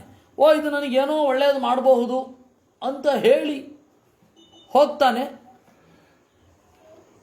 ಅದು ಒಳ್ಳೆಯದಾಗಿರಲ್ಲ. ಈ ದರ್ಶನ ನನಗೆ ಒಳ್ಳೆಯದಾಗತ್ತೇನೋ ಅಂದು ಹೋಗ್ತಾನೆ, ಅಲ್ಲಿ ಆ ದರ್ಶನ ಒಳ್ಳೆಯದಿರಲ್ಲ. ಈ ತರಹದ್ದು ಎಷ್ಟೋ ನಾವು ನೋಡಿದ್ದೇವೆ.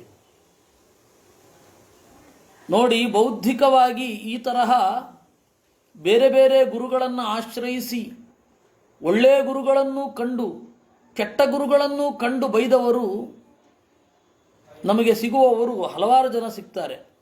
ಅದರಲ್ಲಿ ಒಬ್ಬ ಅಭಿನವಗುಪ್ತ. ಅಭಿನವಗುಪ್ತ ಅಂತ ಹೇಳಿ ಪ್ರಚಂಡ ಪಂಡಿತ. ಅವನ ಪಾಂಡಿತ್ಯದ ಬಗ್ಗೆ ವಿವಾದವೇ ಇಲ್ಲ. ತಂತ್ರಾಲೋಕ, ಧ್ವನ್ಯಾಲೋಕ ಲೋಚನ, ಪರಾತ್ರಿಂಶಿಕ ಮೊದಲಾದ ಗ್ರಂಥಗಳನ್ನು ಬರೆದವನು. ಏನು ಬರೀಲಿ ಬಿಡ್ರಿ, ತಂತ್ರಾಲೋಕ ಒಂದು ಅದ್ಭುತ ಕೃತಿ. ಅದರಲ್ಲಿ ಎಷ್ಟೇ ಸಮಸ್ಯೆಗಳಿರಲಿ, ಎಷ್ಟೇ ತಪ್ಪುಗಳಿರಲಿ, ಆದರೆ ತಂತ್ರಾಲೋಕ ಒಂದು ಅದ್ಭುತ. ಇನ್ಫ್ಯಾಕ್ಟ್ ಆ ತಂತ್ರಾಲೋಕದ ಹಿನ್ನೆಲೆಯಲ್ಲಿ ಕ್ಷೇಮೇಂದ್ರ ಲೋಕಪ್ರಕಾಶ ಅಂತ ಒಂದು ಗ್ರಂಥ ಬರೆದಿದ್ದಾನೆ. ಅವನು ಕಾಶ್ಮೀರದವನು. ಲೋಕಪ್ರಕಾಶ ಅಂತ. ಆ ಲೋಕಪ್ರಕಾಶ ಅನ್ನುವ ಗ್ರಂಥ ಇದೆಯಲ್ಲ, ಅದು ಈ ಭಾಗವತದ 5ನೇ ಸ್ಕಂದದ ಲೋಕಗಳ ವರ್ಣನೆಯ ವಿಮರ್ಶೆ. ಆದರೆ ಅವನಿಗೆ ಬೇರೆ ಬೇರೆ ಆಗಮಗಳ ಒಂದು ಇನ್ಫ್ಲೂಯೆನ್ಸು ಆ ಲೋಕಗಳನ್ನೆಲ್ಲ ತಪ್ಪಾಗಿ ಬರೆದಿದ್ದಾನೆ. ಯಾರು? ಕ್ಷೇಮೇಂದ್ರ. ಅದೇ ರೀತಿ ವಸುಧೇಂದ್ರ ತೀರ್ಥರು ಭೂಗೋಳ ವರ್ಣನೆ, ಭೂಗೋಳ ಸಂಗ್ರಹ ಅಂತ ಬರೆದಿದ್ದಾರೆ. ಸುಮತೀಂದ್ರ ತೀರ್ಥರು ಅದೆಲ್ಲ ಚೆನ್ನಾಗಿದೆ. ಏಕೆ ಅಂತಂದರೆ ಭಾಗವತದಲ್ಲಿರೋದನ್ನು, ಕೇವಲ ಭಾಗವತದಲ್ಲಿರೋದನ್ನು ಸಂಗ್ರಹ ಮಾಡಿ ಸಂಕ್ಷಿಪ್ತವಾಗಿ ಬರೆದಿದ್ದಾರೆ. ಭೂಗೋಳ ಸಂಗ್ರಹ, ಭೂಗೋಳ ವರ್ಣನ ಅಂತ. ಯಾಕೆ ಹೇಳಿದೆ ಅಂತಂದರೆ, ಆ ಅಭಿನವಗುಪ್ತ ಅವನು ಬರಿತಾನೆ, ನಾನು ಬಹಳ ಗುರುಗಳನ್ನು ನೋಡಿದ್ದೇನೆ. ಬಹೂನ್ ಗುರೂನ್ ವಿಚಾರ್ಯಾಹಂ ಪರಿಶೀಲ್ಯ ಪ್ರಯತ್ನತಃ, ಬಹಳ ಪ್ರಯತ್ನ ಪಟ್ಟಿದ್ದೇನೆ ನಾನು. ಯಾವುದು ಸರಿ, ಇವ್ರು ಹೇಗಿದ್ದಾರೆ, ಇವ್ರು ಹೇಳೋದಕ್ಕೆ ಇವರೇ ಬದ್ಧರ ಅಂತ ಬಹಳ ಪ್ರಯತ್ನಪಟ್ಟು ನೋಡಿ ಬಹಳ ಜನರು ಅಸಾರ ಅಂತ ತಿಳಿದಿದ್ದೇನೆ. ಹಾಗಂತ ಒಳ್ಳೆಯ ಗುರುಗಳು ಸಿಕ್ಕಿಲ್ಲ ಅಂತ ಅನ್ಬೇಡಿ, ಒಳ್ಳೆಯ ಗುರುಗಳು ಸಿಕ್ಕಿದ್ದಾರೆ ನನಗೆ. ಆ ಗುರುಗಳ ಹಿನ್ನೆಲೆಯಲ್ಲಿ ಗೀತೆಗೊಂದು ವ್ಯಾಖ್ಯಾನ ಬರಿತಾ ಇದ್ದೇನೆ ಅಂತ ಬರೀತಾನೆ. ಗೀತೆಯ ವ್ಯಾಖ್ಯಾನದಲ್ಲಿ ಅವನು ಬರೆಯುವಂತಹ ಗೀತಾರ್ಥ ಸಂಗ್ರಹ ಅಂತ ಒಂದೊಂದು ಗ್ರಂಥ ಗೀತೆಯ ಬಗೆಗೆ, ಅದರಲ್ಲಿ ಅವನು ಬರ್ಕೊಳ್ತಾನೆ. ನಾನು ಬಹಳ ಜನರನ್ನು ನೋಡಿಬಿಟ್ಟಿದ್ದೇನೆ. ಯಾವುದೇ ಒಂದು ಕ್ಷೇತ್ರದಲ್ಲಿ ಆಳವಾದ ಅರಿವಿರುವವರನ್ನು ಹುಡುಕಲಿಕ್ಕೆ, ಅದು ನರ್ತನ ಆಗಿರಬಹುದು, ಗಾನ ಆಗಿರಬಹುದು, ಆಳವಾದ ಅರಿವು ಬಹಳ ಕಡಿಮೆ ಜನಕ್ಕಿರುತ್ತೆ. ಇನ್ನೆಲ್ಲ ಶೋ ಆಫ್, ತೀರ ಬೇಸಿಕ್ಗಳು ಗೊತ್ತಿರಲ್ಲ ಅವರಿಗೆ. ಎಲ್ಲಿ ನಾನು ಹೇಳ್ತಾ ಇರೋದು ನರ್ತನಾದಿ ಕ್ಷೇತ್ರಗಳಲ್ಲಿ ಅಧ್ಯಾತ್ಮ ಬಿಟ್ಬಿಡಿ, ಬರೇ ಫೇಕ್ಗಳೇ ಜಾಸ್ತಿ ಇರೋದು.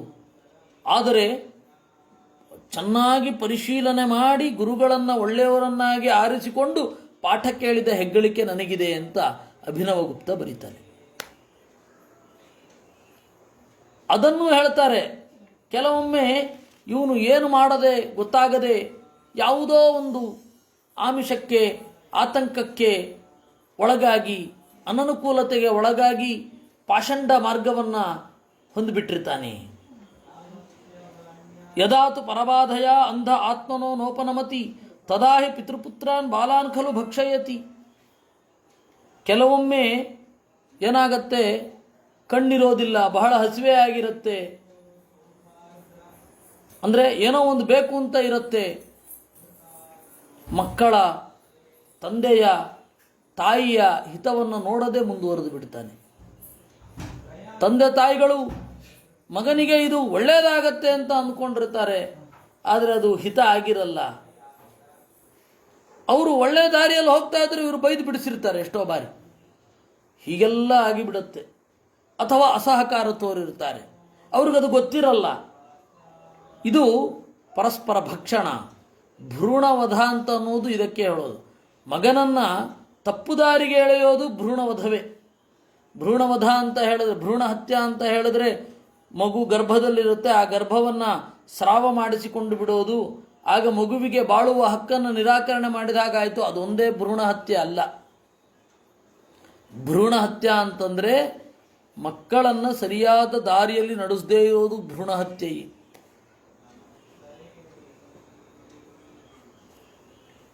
ಕ್ವಚಿದ್ ಅಸಾಧ್ಯ ಗ್ರಹಂ ದಾವವತ್ ಪ್ರಿಯಾರ್ಥವಿದುರ ಅಸುಖೋದರ್ಕಂ ಚೋಕಾಗ್ನಿನ ದಹ್ಯಮಾನ ಭೃಶಂ ನಿರ್ವೇದ ಮುಪಗಚ್ಚತಿ.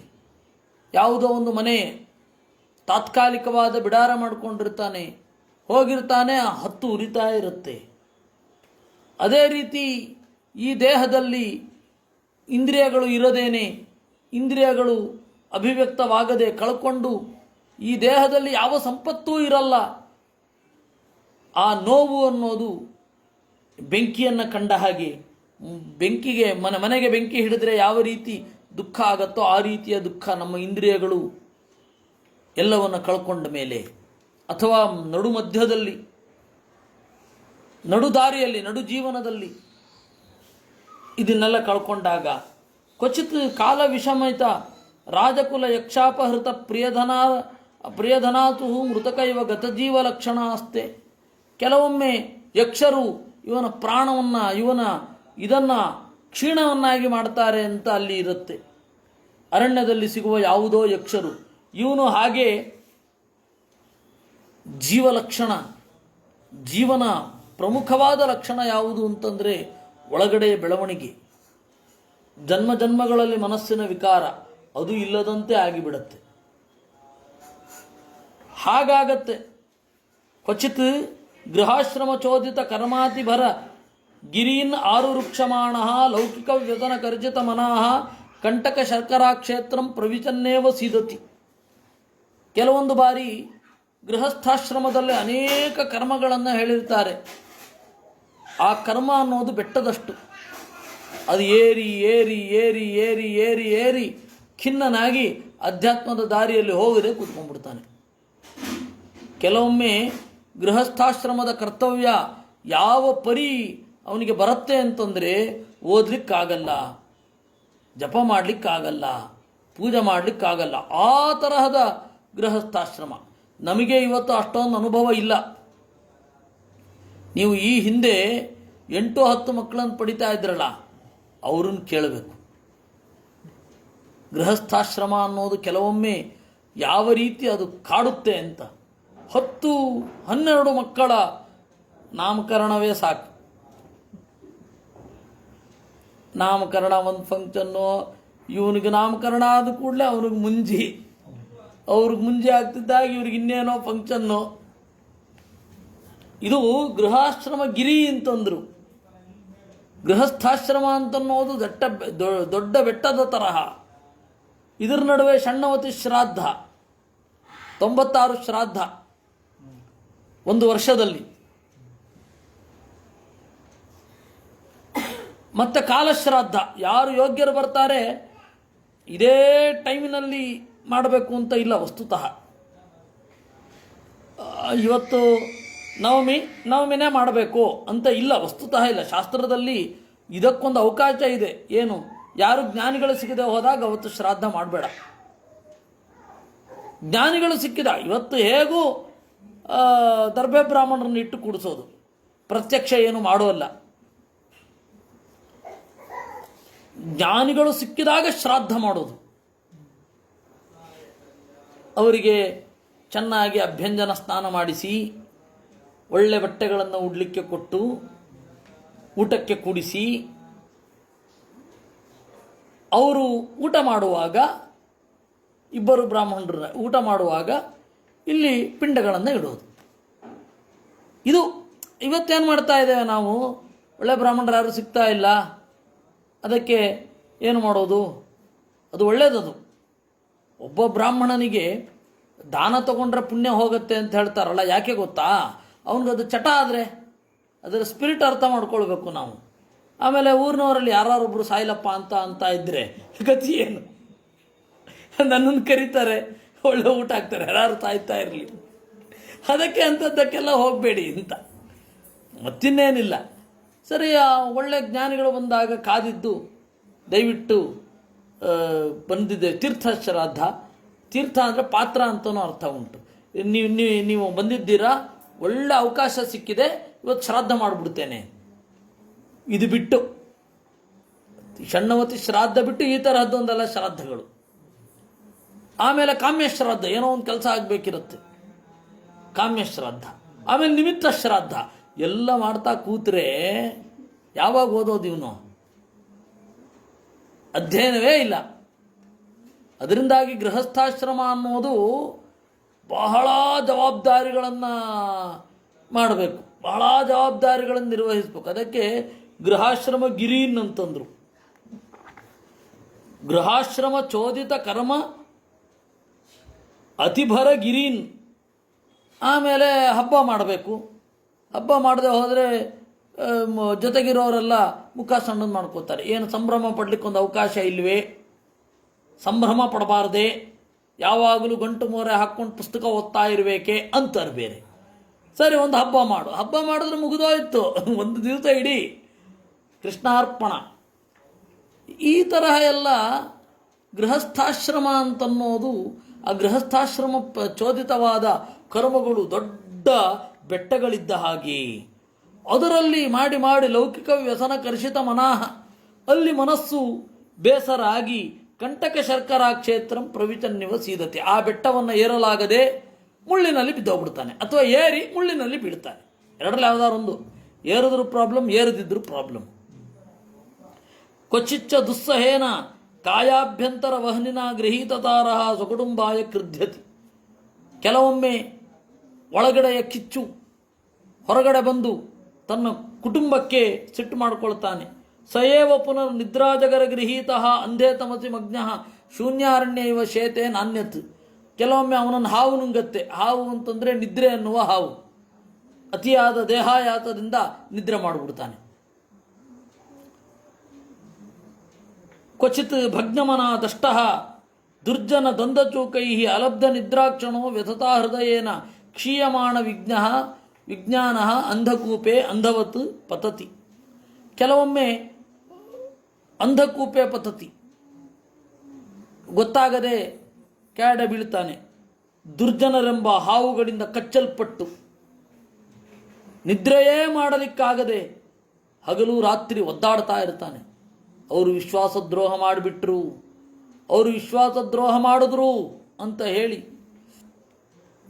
ಕರ್ಹಿಸ್ಮಚಿತ್ ಕಾಮ ಮಧುಲವಾನ್ ವಿಚಿನ್ವನ್ ಯದಾ ಪರದಾರ ಪರದ್ರವ್ಯಾಣ್ಯವರುಂಧಾನೋ ರಾಜ್ಞಾ ಸ್ವಾಮಿ ಬಿರುವ ನಿಹತಃ ಪತತ್ಯಪಾರೇ ನಿರಯೇ. ಕೆಲವೊಮ್ಮೆ ದೊಡ್ಡ ಹಳ್ಳಕ್ಕೆ ಬೀಳ್ತಾನೆ ಅಂತ ಉಂಟಲ್ಲ, ಅದು ಈ ಭವಾಟವಿಯಲ್ಲಿ ನರಕಕ್ಕೆ ಒಳಗಾಗ್ತಾನೆ. ಯಾಕೆ ಅಂತಂದರೆ ಬೇರೆಯವರ ದ್ರವ್ಯದ ಮೇಲೆ ಆಸೆ ಮೊದಲಾದವುಗಳಿಂದ. ಅಥಚ ತಸ್ಮಾದ್ ಉಭಯತಾಪಿ ಕರ್ಮ ಅಸ್ಮಿನ್ ಆತ್ಮನಃ ಸಂಸಾರಾವಪನಂ ಉದಾಹರಂತಿ. ಅದರಿಂದಾಗಿ ಇದೊಂದು ಆವಪನ, ಬಿತ್ತುವ ಜಾಗ, ಸಂಸಾರದ ಕರ್ಮಗಳನ್ನು ಬಿತ್ತುವ ಜಾಗ ಈ ದೇಹವೆಂಬ ಕ್ಷೇತ್ರ. ಯದಿಚ ಮುಕ್ತಸ್ತೋ ಬಂಧಾತ್ ದೇವದತ್ತ ಉಪಾಚ್ಛಿನತ್ತಿ ತಸ್ಮಾದಪಿ ವಿಷ್ಣುಮಿತ್ರೈತ್ಯನವಸ್ಥಿತಿ. ಅವನೇನು ಮಾಡ್ತಾನೆ, ಇದು ಈ ಭವಾಟವಿ ಮುಗಿಯೋದೇ ಇಲ್ಲ. ಒಬ್ಬ ಪಾರಾಗಬಹುದು, ಆದರೆ ಇನ್ನೊಬ್ಬ ಇರ್ತಾನಲ್ಲ. ದೇವದತ್ತ ಉಪಾಚ್ಛಿನತ್ತಿ ತಸ್ಮಾದಪಿ ವಿಷ್ಣುಮಿತ್ರೈತ್ಯನವಸ್ಥಿತಿ. ದೇವದತ್ತ ಪಾರಾಗಬಹುದು, ವಿಷ್ಣುಮಿತ್ರ ಇದ್ದೇ ಇರ್ತಾನೆ. ಅವಾಗೆಲ್ಲ ದೇವದತ್ತ ವಿಷ್ಣುಮಿತ್ರ ಅಂತ ಇಡ್ತಾ ಇದ್ರು, ಚೈತ್ರ ಮೈತ್ರ ಅಂತ ಇಡ್ತಾ ಇದ್ರು. ಈಗ ಬೇರೆ ಥರ ಹೆಸರು ಇಡ್ತಾರೆ, ಹೆಸರು ಅಷ್ಟೆ. ಈ ಸುಧಾಮಂಗಳ ಆಗತ್ತಲ್ಲ, ಸುಧಾಮಂಗಳ ಆಗತ್ತೆ, ಅವಾಗ ಸಂಸ್ಕೃತ ಭೂಯಿಷ್ಠವಾಗಿ ಗ್ರಂಥಗಳನ್ನು ಅನುವಾದ ಮಾಡ್ತಾರೆ. ಕೆಲವೊಮ್ಮೆ ಅದು ಅವ್ರಿಗೂ ಅರ್ಥ ಆಗಿರಲ್ಲ. ದೇವದತ್ತ ಗಾಮಾನಯ ಅಂತ ಹೇಳಿದಾಗ ಅಂತ ಹೇಳಿ ಅವರು ಸಂಸ್ಕೃತ ಭೂಯಿಷ್ಠವಾಗಿ ಕನ್ನಡದಲ್ಲಿ ಹೇಳ್ಕೊಂಡು ಹೋಗ್ತಾರೆ. ಇವ್ರಿಗೆ ಯಾರಿಗೋ ಒಬ್ರಿಗೆ ದೇವದತ್ತ ಅನ್ನೋದೊಂದು ಅರ್ಥ ಆಯಿತು. ದೇವದತ್ತ ಪಾಟೀಲ್ರು ಅಂತ ಒಬ್ರು ಇದ್ದಾರೆ ಪೂನಾದಲ್ಲಿ, ಮೀಮಾಂಸಾ ಚತುರರು. ಅವರು ಈ ಒಂದು ಸುಧಾಮಂಗಳ ಆದಮೇಲೆ ಅವ್ರ ಹೆಸರು ಕೇಳಿದ್ರು ಇವರು. ಪಾಪ ಲೌಕಿಕರು, ಅಂದರೆ ಲೌಕಿಕರು ಅಂದರೆ ಎಲ್ಲರೂ ಲೋಕದಲ್ಲಿರೋರೆ ಅದಲ್ಲ, ವೈದಿಕ ಶಾಸ್ತ್ರ ಹೆಚ್ಚು ಪರಿಚಿತ ಅಲ್ಲ ಅಂತ ಅಷ್ಟೇ ಅರ್ಥ. ಲೌಕಿಕರು ಅಂದರೆ ದೇವದತ್ತ ಪಾಟೀಲ್ರ ಬಗ್ಗೆ ಯಾಕೆ ಇಷ್ಟೊಂದು ಮಾತನಾಡ್ತಾ ಇದ್ದಾರೆ ಅವರು ಅಂತ ಕೇಳಿದರು. ಅದು ಹೆಸರು ಅಷ್ಟೇ, ಈಗ ಯಾರೂ ಇಡೋದಿಲ್ಲ, ಹೀಗೆಲ್ಲ ಆಗತ್ತೆ. ದೇವದತ್ತ ಉಪಾಚ್ಛಿನತ್ತಿ, ದೇವದತ್ತ ಅದರಿಂದ ಪಾರಾದರೂ ಇನ್ನೊಬ್ಬ ಇರ್ತಾನೆ. ಇವತ್ತಿನ ಭಾಷೆಯಲ್ಲಿ ಹೇಳೋದಾದರೆ ಎಕ್ಸ್ ಪಾರಾದರೂ ವೈ ಇರ್ತಾನೆ. ಅದರಿಂದಾಗಿ ಇದು ಅನಾದಿ. ಕ್ವಚಿಚ್ಚ ಶೀತಾತಪ ವಾತ ವರ್ಷಾದ್ಯನೇಕಾಧಿದೈವಿಕ ಅಧಿಭೌತಿಕ ಆತ್ಮೀಯಾನಾಂ ದುಃಖಾನಾಂ ವಾರಣಾಯ ಅಕಲ್ಪ ದುರಂತ ಚಿಂತೆಯ ವಿಷಣ್ಣ ಆಸ್ತಿ.